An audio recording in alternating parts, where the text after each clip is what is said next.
He said, if someone is occupied in doing something, can he make dua in his mind? The Prophet ﷺ said, indeed, Allah subhanahu wa ta'ala does not answer the dua which is offered from a qalb or a heart that is ghafilin lahin, means negligent and not paying attention.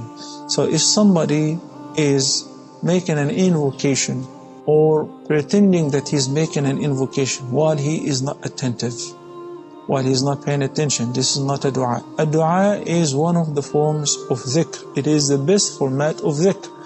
As we explained before, that a dua wal ibadah. And Allah subhanahu wa ta'ala encouraged the believers repeatedly to invoke Him. And He said that if you do not invoke me, He will be angry with us.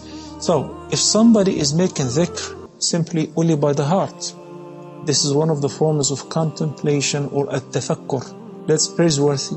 There is a dhikr only by the tongue or bilisan, and this is the least degree where somebody is making dhikr or making, like those who are making khitam as-salah, subhanallah, alhamdulillah, Allah akbar, or making dua while they're not attentive.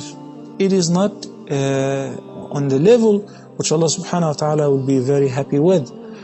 And there is the best of the best, which is to combine both the tongue and the heart. So the person will be making the dhikr or the dua by his tongue, invoking Allah subhanahu wa ta'ala and uttering the words, and he is focusing on that by the heart as well, bil-qalbi wa bil-lisan, and that is the best.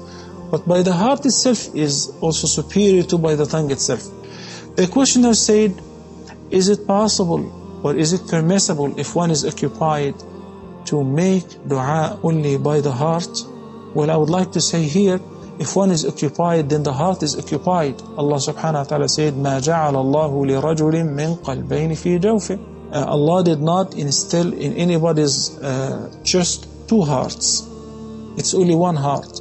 One mind can think of one thing at a time. You can listen to one thing at a time. You can say one thing at a time. So that's why if you're making dua and you're communicating with Allah subhanahu wa ta'ala, one should be very, very attentive.